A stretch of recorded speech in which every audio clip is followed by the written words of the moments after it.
নমস্কাৰ, আপোনালোকে চাই আছে দ্য ছ'চিয়েল ভিজন। মই দুষ্মন্ত শৰ্মাই আপোনালোকক স্বাগতম জনাইছোঁ। ৰাজনীতিৰ সময় 2026-ৰ বিধানসভাৰ নিৰ্বাচন সমাগত।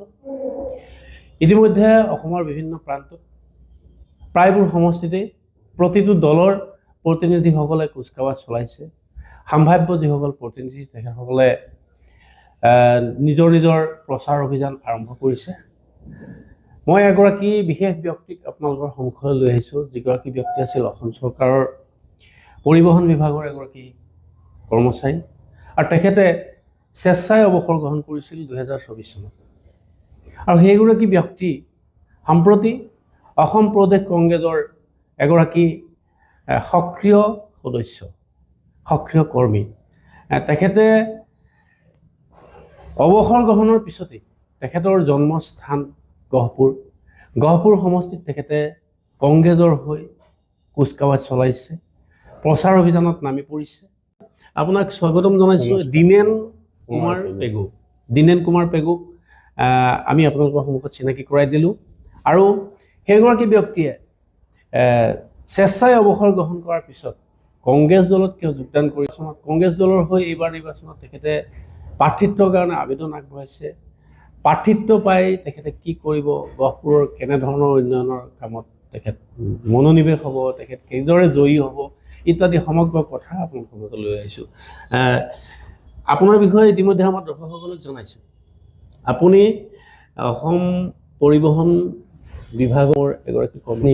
মই সদৌ অসম চৰকাৰী জিলা কৰ্মচাৰী পৰিবহণ সন্থাৰ প্ৰেচিডেণ্ট আছিলোঁ অল আছাম।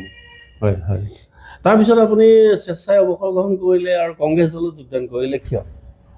আচলতে অল আছাম কৰ্মচাৰী পৰিবহণ সন্থাৰ অধ্যক্ষ হিচাপে মই 3টা টাৰ্ম চলাই আহিলোঁ।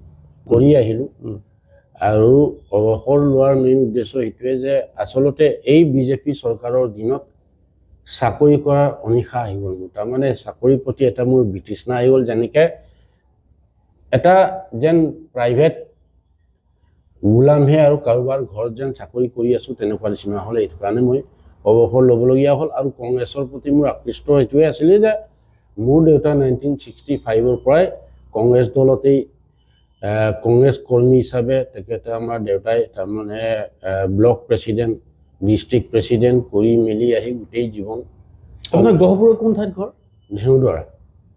হয় হয়। গাঁওখন নাম? গাঁওখন ধেনুদৰা, 2 নম্বৰ ৱাৰ্ড এতিয়া। হয় হয়। গতিকে এতিয়া টাউনৰ ভিতৰতে পৰিছে? টাউনৰ ভিতৰতে, মানে সেই পৌৰসভাৰ ভিতৰতে আছোঁ। হয় দৰ্শকসকল, এটা গুৰুত্বপূৰ্ণ কথা যে বিজেপি চৰকাৰৰ আমোলত চাকৰি কৰাৰ অনীহা উপজিছিল। কাৰণ তেখেতে চাকৰি কৰি ভাল পোৱা নাছিলে, আৰু তেওঁ যেন কাৰোবাৰ গোলামহে কৰি আছে, কোনোবা কোম্পানীৰ গোলামহে কৰি আছে তেনেকুৱা লাগিছিল। এইটো মানে আচলতে কংগ্ৰেছৰ দিনত আমি চাকৰি কৰি যি আমেজ পাইছিলোঁ বা যেনেকৈ আগ্ৰহ আছিলোঁ চাকৰি কৰি পিনি খুব ভাল পাইছিলোঁ আৰু তেনেকৈ কৰি আহিলোঁ। গতিকে 15টা বছৰ যেনেকৈ আমাৰ তৰুণ গগৈ মুখ্যমন্ত্ৰী হিচাপে তৰুণ গগৈ ছাৰৰ দিনত যেনেকৈ আমি চাকৰি কৰি চাকৰিৰ প্ৰতি পাব্লিকক ছাৰ্ভিচ দি পিনি যেনেকৈ ভাল পাইছিলোঁ কৰিছিলোঁ, তেনেকুৱা ধৰণে মানে 2016 চনৰ পৰাই মানে বস্তুটো আল্টিমেটলি। বিজেপিৰ দিনত কি অসুবিধা পাইছিলে অকণমানকৈ কয়? বিজেপিৰ দিনত অসুবিধা সেইটোৱে যে এই যেনেকৈ মেট্ৰিক পৰীক্ষাৰ দিনত আমাৰ দিনত যেনেকৈ এক্সটাৰ্নেল আহিলে এই ৰঙা চিয়াহীটো লৈ ছাছপেণ্ড এক্সপেল, এই তেনেকুৱা ধৰণে তাৰমানে এই বিজেপিৰ দিনত আহি গ'ল যে প্ৰত্যেকটো দিনত চাকৰি খাই দিম, কিবা এটা হ'লে চাকৰি খাই ভয় আৰু ভাবুকি তাৰমানে যেনেকৈ ডমিনেট কৰি ইহঁতৰ মানে বাপেকৰ গোলামহে আমি, মানে গভৰ্ণমেণ্ট যে ফুল গভৰ্ণমেণ্ট এমপ্লয় আমাৰ, সেই ছাৰ্ভিচ এইখিনি দিনত নাইকিয়া হৈ গ'ল তাৰমানে। আচলতে এইকাৰণে ভাবিছোঁ এনেকুৱা যদি এটা ডমিনেটত যদি থাকে, মানুহটোক যদি সদায় মাথাৰ ওপৰত তাৰমানে এটা বোজা এটা যেন সদায় দি থাকে, এনেকুৱা টাইপত হৈ গ'ল তাৰমানে। সেইটো কাৰণে মই ভাবিলোঁ যে এইবিলাকৰ চাকৰি কৰাতকৈ নকৰাই ভাল, বাদ দিয়া। এইটোত যিহেতুকে আৰু কংগ্ৰেছটো হ'ল ব্ৰিটিছৰ আমোলৰ পৰা ভাৰতবৰ্ষক স্বাধীন কৰি আনি ইমান স্বাধীন চেতিয়াকে চাকৰি বাকৰিৰ পৰা আৰম্ভ কৰি মানুহে মুক্ত আকাশত চলি থাকিব পাৰিছিলে আৰু কৰিও আছিলে। সেই তেনেকে আজি কিন্তু সেই ব্ৰিটিছৰ মূলৰ আসনতকৈ বেছি এটা বিজেপি চৰকাৰে আমাৰ মানুহক কোনো স্বাধীনতা নাই। আজি বিজেপি চৰকাৰ কিবা এটা এগেইনষ্টত ক'ব, লগে লগে আপোনাক ধৰি বান্ধি লগাব। গতিকে এইটো মানে ব্যক্তি স্বাধীনতা খৰ্ব হৈছে, একেবাৰে শেষ, একোৱেই নাই।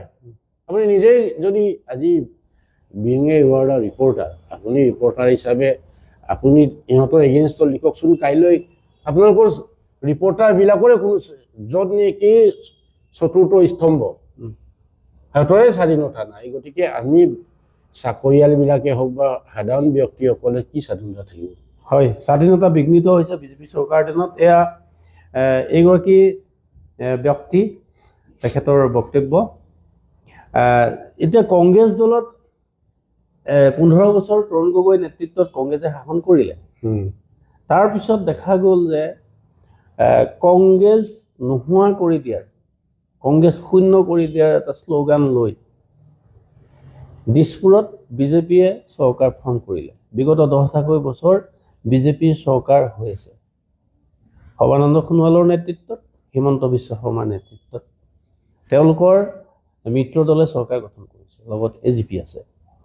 এতিয়া এই সাধাৰণ জনতাক অলৰেডি বিজেপিয়ে সম্পূৰ্ণ বিভিন্ন ধৰণৰ আঁচনি দি পেলাই নিজৰ কৰি লৈছে বুলি ক'ব লাগিব, যিটো বাস্তৱ।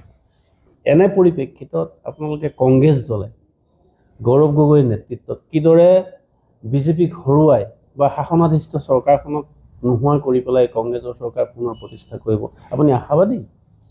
এইটো সম্পূৰ্ণ আমাৰ আশা আছে। কাৰণ এটা কথা কি, মই আপোনাক এইটোৱে ক'লোঁ যে আজি এই আঁচনি দি তাৰমানে এনেকুৱা এটা কৰি পেলাইছে, তাৰমানে আপুনি যেনেকৈ কুকুৰ এটা পুহিছে বা গৰু এটা পুহিছে বা ছাগলী এটা পুহিছে, এটা গঁড়ালৰ ভিতৰত ৰাখিব বিচাৰিছে, আৰু সেই কুকুৰ, মেকুৰী, গৰু যিখিনি আমি পুহিছোঁ, সেইটো মালিকে যিটো দিব সেইটোৱে খাব পাৰিব। তাত বাহিৰত সিহঁতে মুক্তভাৱে ওলাই আহি ক'তো ঘাঁহ বন খাব নোৱাৰে, এনেকুৱা অৱস্থা কৰি পেলাইছে। মালিকে যি দানা খুৱায়, আপোনাক যদি ইচ্ছা কৰিছে আপোনাক মাংস খোৱালে মাংস খাব লাগিব, যদি আপুনি নিমখ ভাত দিছে সেইটোৱে খাব লাগিব। এনেকুৱা এটা স্বত্বাধিকাৰ হিতাধিকাৰী সৃষ্টি কৰিছে। লাষ্টত গৈ এই হিতাধিকাৰীবিলাকে এই পিঞ্জৰাত থকা এটা পোহনীয়া জন্তুৰ নিচিনা কৰি পেলাব বিচাৰিছে। বুজিছোঁ। সেই হিতাধিকাৰীখিনিক আপোনালোকে ঘূৰাই আনিবৰ কাৰণে আপোনালোকৰ কি এজেণ্ডা আছে? আমাৰ সেইটোৱে এজেণ্ডা আছে যে আমি মুক্ত আকাশত চলিব দিম চবকে। কাৰণ এতিয়া লাহে লাহে গৈ পিনে অকল এই হিতাধিকাৰী বুলি নহয়, যিসকল স্বত্বাধিকাৰী আছিলে অলপ, এই স্বত্বাধিকাৰীবিলাককো আৰু আপোনাৰ মোৰ নিচিনা মানুহকো সেই হিতাধিকাৰীক যেনেকৈ চলাব, আমাকো তেনেকৈ এটা সময়ত চলাবলৈ আৰম্ভ কৰিছে। তাৰমানে ডিজিটেল কৰি পিনে কাইলৈ আপোনাক ইচ্ছা কৰিছে আপোনাক খাব দিব, ইচ্ছা নাই নোখোৱাকৈ থাকিব লাগিব, এনেকুৱা এটা ছিষ্টেম কৰিব বিচাৰিছে। আৰু সেই বস্তুটো আজি এওঁতে কৈছে যে বিজেপি চৰকাৰে কৈছে আমি 150 বিঘা মাটি আমি মানে এওঁতৰ কোৱা কথা ভাষা যে আমি ৰিকভাৰ কৰিছোঁগৈ এই অচিনাকি মানুহৰ পৰা। কিন্তু এই অচিনাকি মানুহবিলাক যে অসমৰে মানুহ আছিলে, এই মানুহবিলাক আজি ইহঁতে মানে বাংলাদেশী বুলি ক'ব বিচাৰে। তাৰমানে মিয়া 1.5 লাখ বিঘা মাটিটো এতিয়া আল্টিমেটলি এই আদানী মাদানীক দি পিনি সেইখিনি আমাৰ অস্তিত্ব নাইকিয়া কৰি পেলাইছে, অস্তিত্ব নোহোৱা কৰিছে অসমৰ ৰাইজৰ। এগৰাকী মিচিং সম্প্ৰদায়ৰ ব্যক্তি আজি বিশেষকৈ আমাৰ এই যে কাৰ্বি আংলঙৰ মাটিখিনি 3000 বিঘা মাটি তাতেই আদানীক দিছে। আল্টিমেটলি সেইটো কিবা আকৌ ভৱিষ্যত কিবা ৰিকভাৰ হ'ব পাৰিব। গতিকে এই আমাৰ অসমৰ মানুহখিনি সেইখিনি বুজি পোৱা নাই। লাষ্টত গৈ আমাক এতিয়া পোহনীয়া জন্তুৰ নিচিনাকৈ এটা পিঞ্জৰাত সোমাই পিনি যি ইচ্ছা তাকেই কৰিব। আৰু অসম আৰু বিজেপি যদি 5টা বছৰ যদি থাকে, তেতিয়াহ'লে অসমখন সেই পিঞ্জৰাত থকা আমাৰ অসমৰ থলুৱা মানুহখিনি, অসমীয়া মানুহখিনি, আমি ট্ৰাইবেল জনগোষ্ঠীৰ মানুহখিনি আমি তাৰমানে এটা পিঞ্জৰাত সীমাবদ্ধ হৈ থাকিব লাগিব। তাৰ পৰা আমি পিঞ্জৰাৰ পৰা যাতে ক'তো ওলাই যাব নোৱাৰোঁ, কাৰণ ইহঁতৰ যি ইচ্ছা তাকে কৰিব পাৰিব। হয়, চৰকাৰৰ যি ইচ্ছা, বিজেপি চৰকাৰৰ যি ইচ্ছা, বিজেপিৰ যি ইচ্ছা তাকে কৰিব পাৰিব, তেনেকৈ এক পৰিৱেশ তৈয়াৰ কৰি লৈছে। এয়া এগৰাকী কংগ্ৰেছৰ এগৰাকী সক্ৰিয় কৰ্মীৰ বক্তব্য। আৰু এতিয়া যদি আমি গহপুৰ সমষ্টিলৈ আহোঁ, আৰু তাত যিগৰাকী আপোনালোকৰ বিধায়ক আছে, তেখেতে বিগত 10টাকৈ বছৰ শাসন চলাই আহিছে, বিজেপি দলৰ তেখেত। কি ক'ব, তেখেতে গহপুৰৰ সামগ্ৰিক উন্নয়নত মনোনিৱেশ কৰা নাই নেকি? তেখেতে এটাই কথা মানে নাই কৰা, কৰিছে সেইটো বেলেগ কথা, কিন্তু এটা কথা কি, তেওঁ এজন এই অন্ধ মানে লোভীয়া লম্পট স্বভাৱৰ মানুহ। কাৰণ তেখেতে নিজে, মই উৎপল বৰাক ষ্টুডেণ্ট লাইফৰ পৰাই পাইছোঁ, তেখেতৰ একোৱে নাছিলে। আজি 10টা বছৰত আমাৰ মানে অন্য কথা ক'বলৈ গ'লে তেখেত এজন গহপুৰৰ জমিদাৰী হ'ল। গোটেই মাটিয়ে বাৰীয়ে ট্ৰেক্টৰে ডাম্পাৰে তেল ডিপুৱে অজস্ৰ সম্পত্তিৰ মালিক। তেওঁ মানে আমি ক'ব লাগিব যে গহপুৰৰ আদানী তেওঁ, উৎপল বৰা। গতিকে উৎপল বৰা হ'ল গহপুৰৰ আদানী। 10টা বছৰত এইবোৰ 10টা বছৰ ইমানখিনি কৰিছে। আৰু ৰিপুণ বৰা ছাৰেই তেওঁক মানে কণ্ট্ৰেক্টৰ লিষ্টত সোমাইছে। তেওঁ ইঞ্জিনিয়াৰ। মোৰ 4 নম্বৰ ভাইটি প্ৰকাশ পেগু আৰু উৎপল বৰা, আৰু ইয়াত মোৰ বন্ধু এজন আছে, সিও মানে আমাৰ ঢকুৱাখানাৰ ল'ৰা। সিহঁতে যোৰহাট ইঞ্জিনিয়াৰিঙত পঢ়িছিলে। গতিকে তেওঁ যেনে তেনে ইঞ্জিনিয়াৰটো পাছ কৰি যেনিবা আৰু চাকৰি বাকৰি নাপালে কাৰণে তেওঁ কণ্টেক্ট কৰিব আৰম্ভ কৰিলে। কংগ্ৰেছৰ লগত থাকি কংগ্ৰেছৰ আমোলতেই তেওঁ আৰম্ভ কৰিছিলে এইবিলাক বস্তু। আৰু ৰিপুণ বৰা ছাৰেই তেওঁক মানে মানুহ বনাইছিলে। কিন্তু আজি ৰিপুণ বৰা ছাৰকো তেওঁ চিনি নোপোৱা হ'ল যে হুইজ ৰিপুণ বৰা, সেনেকে ক'বলৈ সাহস হৈ গ'ল। কাৰণ সম্পত্তিৰ মালিক, ধন টকা পইচাৰ কৰপতি হ'ল। গতিকে আজি আচলতে মানে আমাৰ ৰিপুণ বৰা ছাৰেই গুৰু আছিলে, কিন্তু ৰিপুণ বৰা ছাৰক গুৰুৰ পৰা গৈ পিনি উল্টাই যে গুৰু চিনি নোপোৱা হ'ল। এইকাৰণে মই কৈছোঁ যে তেওঁ এজন অন্ধ, মানে এজন অন্ধই তেওঁক এতিয়া ভোট নিদি কংগ্ৰেছৰ প্ৰাৰ্থীগৰাকীক এইবাৰ নিৰ্বাচনত ৰাইজে ভোট দিব। এটা কথা, আজি বিজেপি দলৰ যিখিনি কৰ্মী, এই কৰ্মীখিনিয়ে তেওঁৰ ওপৰত অপেণ্ডেড। কাৰণ তেওঁ নিজকে মানে নাতে, আনক কি দিব। সেইকাৰণে আজি যিসকল আমাৰ বিজেপি কৰ্মী আছিলে, সেইসকলে নাখাই নবৈ তাৰমানে শুকাই মেলি অৱস্থা নাইকিয়া হৈ গ'ল। কাৰণ তেওঁ নিজে যিকোনো আজি শিল বালিৰ পৰা আৰম্ভ কৰি ৰড চিমেণ্টৰ পৰা আৰম্ভ কৰি গাড়ী ভাড়াৰ পৰা আৰম্ভ কৰি তেওঁ গাড়ী দিয়ে চব বস্তু কিনি কৰিব লাগিব। তেওঁৰ দোকানৰ পৰাই আপোনাৰ চিমেণ্ট ল'ব লাগিব, তেওঁৰ দোকানৰ পৰাই ইটা ল'ব লাগিব, তেওঁ সেই কৰিৰ পৰাই শিল বালি ল'ব লাগিব। সম্পূৰ্ণ তথ্য সহকাৰে কৈছে কথাখিনি। এইখিনি তথ্য, মোৰ তথ্যটো বাদ দিয়ক, আপুনি বিজেপি কৰ্মীখিনি সুধিলেই ক'ব গোটেইখিনি, আৰু তাতোতকৈ কিবা তথ্য লাগে নেকি? হয় দৰ্শকসকল, উৎপল বৰাই এনেধৰণৰে গহপুৰ সমষ্টিত একনায়কত্ববাদ চলাই আছে, আৰু তেখেতে নিজৰ সম্পত্তিৰ পাহাৰ গঢ়ি তুলিছে, জনসাধাৰণৰ সেৱালৈ পিঠি দি। এটা কথা, কংগ্ৰেছৰ দলৰ পৰাইতো বিজেপিত যিসকল এতিয়া চামিল হৈছে, হিমন্ত বিশ্ব শৰ্মাৰ পৰা আৰম্ভ কৰি প্ৰায়সকলেই বিজেপিলৈ গৈছে, আৰু তেওঁলোকে এতিয়া শাসনৰ বাঘজৰী তেওঁলোকৰ হাততে আছে। তেনেহ'লে ক'ব লাগিব যে কংগ্ৰেছৰ হেৰিত থাকি, মজিয়াত থাকি তেওঁলোকে সেই একেই আদৰ্শ নেকি? কংগ্ৰেছ আৰু বিজেপিৰ আদৰ্শ একেই নেকি?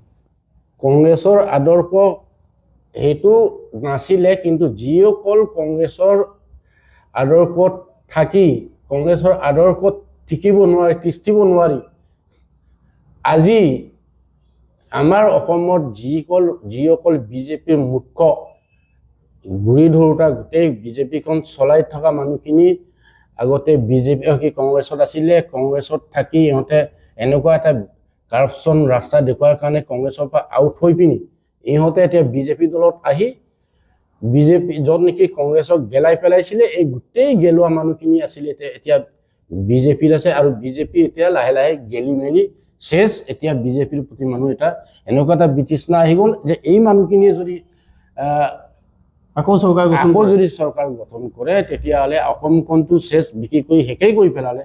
এতিয়ালৈকে একো বাকীয়ে নাই। কোনো নহয় আমাৰ অসমৰ মানুহখিনিক তাৰমানে পিঞ্জৰাৰ ভিতৰত ৰাখি পিনি যি খাব দিয়ে সেইটোও আমি খাব লাগিব। আৰু যদি এইটো আমি নামানে তেতিয়াহ'লে আপোনাক প্ৰয়োজন হ'লে লকআপত সোমাই থৈ দিব। গহপুৰত আমি বেছি সময় কথা নাপাতোঁ। গহপুৰত যদি আপোনাক এইবাৰ প্ৰাৰ্থিত্ব প্ৰদান কৰে, আপুনি কেনেধৰণৰ যুঁজ দিব সেইগৰাকী কৰাপশ্যনৰ ডুবি থকা উৎপল বৰাৰ বিৰুদ্ধে? উৎপল বৰাৰ বিৰুদ্ধে যুঁজিবলৈ মানে অলৰেডি আমি অৰ্গেনাইজটো কৰিয়ে পেলাইছোঁ। 4,500 টকা উঠিয়েই গ'ল। হয় দৰ্শকসকল, এনেধৰণৰেই তেখেতৰ বক্তব্য, ৰাজনৈতিক বক্তব্য আগবঢ়াইছে। এনেধৰণৰে এইগৰাকী ব্যক্তিয়ে বিশ্বনাথ জিলাত কাম কৰি আছে আৰু তেখেত আশাবাদী যে 2024 নিৰ্বাচনত গহপুৰৰ পৰা এগৰাকী মিচিং সম্প্ৰদায়ৰ ব্যক্তিক দলে প্ৰাৰ্থিত্ব প্ৰদান কৰিব আৰু তেখেতে জয়ী হ'ব। আমি আপোনাক শুভেচ্ছা জনাইছোঁ। আপুনি দলীয় টিকট লাভ কৰক সমাগত নিৰ্বাচনত আৰু বিপুল ভোটত জয়ী হৈ আপোনাৰ মনৰ ভিতৰত থকা যি ইচ্ছা আছে সেই ইচ্ছাৰে আপুনি সমাজৰ কাৰণে, সমষ্টিৰ উন্নয়নৰ কাৰণে মনোনিৱেশ কৰিব। আপুনি জয়ী হ'ব সেই আশা আমি ছ'চিয়েল ভিজনৰ তৰফৰ পৰা ৰাখিছোঁ আৰু ইমানখিনি সময় আমাক দিয়াৰ কাৰণে আপোনাক ধন্যবাদ জনাইছোঁ। শেষত কি ক'ব? মই সেইটোৱে কৈছোঁ, শেষত মই লাষ্টত গৈ আপোনালোকো ধন্যবাদ জনাইছোঁ। এটাই কথা কি, আপুনিতো মোক চাকৰি কালতো পাইছে। হয়, গতিকে আজি য'ত মষ্ট কাৰাপ্টেড অফিচত চাকৰি কৰি আজিলৈকে মোৰ আজি এটা দাগী নাই, সেইটো আপুনি আনডিভাইডেড শোণিতপুৰ ডিষ্ট্ৰিক্টত কোনো মোক আজিলৈকে আমনিতুৱাই ক'ব নোৱাৰে। কাৰণ এইটো কথা যদি মই পইচাই যদি কাৰাপশ্যনে যদি মই চিনি পালোহেঁতেন, আজি সমাজখনে মোক কেতিয়াও চিনি নাপালেহেঁতেন। য'ত নেকি মই আজি চাকৰিৰ কালত মই নামঘৰ বনাইছোঁ। আপোনালোকে ইয়াত কাৱৈমাৰীত এখন নামঘৰ বনোৱা মানুহ মই কৃষ্ণগুৰি আশ্ৰম, তেজপুৰৰ নিচিনা জেগাত নামঘৰ বনালোঁ। আজি মই শ্মশান ভূমি বনালোঁ এই তেজপুৰত, য'ত নেকি আমাৰ মুছলিম সমাজৰ মাজত তাত হিন্দু শ্মশান ভূমি বনাব নিদিয়ে। মই কিন্তু কিয় নহ'ব, সেইখিনি 5 বিঘা মাটি ওলাই শ্মশান ভূমি বনাইছোঁ। গতিকে এইটো চাকৰিৰ কালত মানে নিজৰ ঘৰ সংসাৰ মায়ামোহৰ মাজত থাকিও সমাজ সেৱা কৰাৰ মোৰ এটা আভ্যাস আছিলে আৰু কৰিও আছোঁ। আৰু এটাই কথা কি, আৰুনো এইখন পৃথিৱীত থাকিমনো কেইদিন জীয়াই। গতিকে এই জীয়াই থাকোঁতে যদি সমাজ এখন যদি সেৱা নকৰোঁ, গতিকে কৰিমনো কেতিয়া আৰু পামনো কেতিয়া আৰু সুযোগ পাম কেতিয়া? আমাৰ ভূপেন্দ্ৰই কোৱা নাই, জীয়াই থাকি এখন সমাজ গঢ়িবৰ মোৰ মন আছে, অলপ হ'লেও মানুহৰ দাম সোণতকৈ বেছি আছে। গতিকে জীয়াই থাকোঁতে এই সুবিধাখন যদি পাইছোঁ, এতিয়াই যদি নকৰোঁ, গতিকে মই এপাকি ঘোকাপাকিত লিখিছিলোঁ আমাৰ এই কাৱৈমাৰী আশ্ৰমত যিটো বনাইছিলোঁ তেতিয়া 2004 চনত আমি সেইখন উন্মোচন কৰিছোঁ। মই তাৰ প্ৰেচিডেণ্ট হিচাপে 5টা বছৰ থাকি সেই নামঘৰ মাটি এলটমেণ্ট কৰাই আমি সেইখিনি কৰিলোঁ। আৰু এই বস্তুখিনিয়ে তেতিয়া মানে এপাকি ঘোকাৰ ওপৰত লিখিছিলোঁ। আমি তাতে মানে স্মৃতি গ্ৰন্থ এই স্মৃতি গ্ৰন্থ লিখিছিলোঁ। ভাৰতৰ নৰদ্বীপ মনুষ্য শৰীৰ নৌকা, ৰাম নাম মহাৰত্ন হাৰ, হেনয় বাণিজ্য পায়া যিটো জনে নকৰ, তাৰ সম দুখী নাহি হাৰ। তাৰ অৰ্থটো বুজি পাইছে নেকি? হয়, মনুষ্য জন্ম লৈ পেলাই যদি ভাৰত ৰত্নদ্বীপ, এখন ভাৰতবৰ্ষ এখন মহাৰত্নৰ দ্বীপ বুলি কৈছে। এই মহাৰত্নৰ দ্বীপত মনুষ্য শৰীৰটো আমি নৌকা, সেই নৌকাটো এই নাওখন যেনেকৈ পানীত উপঙি আছে, সেই নাওটো কোনদিনাখন ডুবি যায় তাৰো কোনো ঠিকানা নাই। গতিকে আমাৰ সেই শৰীৰটো এটা এই নৌকাৰ নিচিনাকৈ ইয়াত বায়ুমণ্ডলত উপঙিহে আছে। সেই বায়ুমণ্ডল এই উশাহ নিশাহটো কোনদিনাখন নাইকিয়া হৈ যায় আমি কোনো ক'ব নোৱাৰোঁ। গতিকে জীয়াই থকা এনেকৈ এটা সুবিধা আমি এনেকুৱা এটা বাণিজ্য পাই, তাৰমানে এনেকুৱা এটা সুবিধা পায়, আমি যদি ৰাম নাম নলওঁ শ্ৰেষ্ঠ নৰতনু হিচাপে তে আমি কেতিয়া লওঁ? গতিকে এনেকুৱা এটা সুবিধা পাইছোঁ। এই সুবিধা পাই যদি আমি ৰাম নাম নলওঁ, তাতকৈ আৰু অদম পাপী জীৱ কোনোৱে নাই বুলি কৈছে। সেইকাৰণে আমি সেইটোৱে ক'ব বিচাৰোঁ যে এই জীয়াই থাকি অকণ সমাজখনৰ কাৰণে যদি কিবা অকণ যদি কৰি থৈ যাওঁ তাতোতকৈ আৰু কি লাগে আমাক হয় কাৰণ মই অকল মোৰ ঘৰখনৰ কাৰণে অকল মোৰ ল'ৰা ছোৱালীৰ কাৰণে সেইটোকে যদি কৰি কৰি শেষ কৰি কোনে কাইলৈ মই এইখন পৃথিৱীৰ পৰা নাইকিয়া হ'ল কোনেনো কোন আছিল কি কথা গতিকে সেইকাৰণে ভাল কাম এটা যদি কৰি যাব পাৰোঁ ভাল সমষ্টিটো মোৰ সমষ্টিটো যদি কাইলৈ মোক যদি ৰাইজে বিধায়ক যদি বনায় তেতিয়া মই যদি কাইলৈ উন্নতি যদি কৰি থৈ যাব পাৰোঁ 10জনে যদি ভাল কাম 10জনক যদি মই কৰিব পাৰোঁ বা 100জনক যদি কৰিব পাৰোঁ গতিকে কাইলৈ মই নাথাকিলেও ইহঁতৰো কমচে কম এই মানুহজন ভাল আছিল দেই আত্মাটো সদগতি পাওক সেই প্ৰাৰ্থনাটো কৰিব হয় দৰ্শকসকল গতিকে মই সেইটোকে ক'লোঁ আপোনালোকক গতিকে মই আপোনালোকৰ চেনেললৈকে মোৰ আশাবাদী ভৱিষ্যত আপোনালোকৰ উন্নতিৰ পথত আগুৱাই যাওক কাৰণ আমিনো কি তথাপিও ঈশ্বৰৰ ওচৰত যি প্ৰাৰ্থনা কৰিব পাৰোঁ সেইটোকে কৰি দিব পাৰোঁ তাত বাহিৰেতো আমি একো কৰিব নোৱাৰোঁ গতিকে এষাৰকে ক'লোঁ মোক ভালৰ পৰা হয় দৰ্শকসকল এয়া এগৰাকী ব্যক্তি যিগৰাকী ব্যক্তিক ইতিমধ্যে আপোনালোকৰ সন্মুখত পৰিচয় কৰাই দিছোঁ আৰু তেখেতে ৰাজনৈতিক পথাৰখনত থাকি সমাজৰ সৰ্বাংগীন মংগলৰ কাৰণে উন্নয়নৰ কাৰণে কাম কৰি যোৱাৰ সংকল্প লৈছে ইতিমধ্যে আপোনালোকে গম পাইছে আৰু আমি তেখেতলৈ শুভেচ্ছা জনাই ইমান সময় আপোনালোকে আমাৰ এই কথোপকথন শুনি থকাৰ বাবে আপোনালোকক ধন্যবাদ জনাই মই ধন্যবাদ।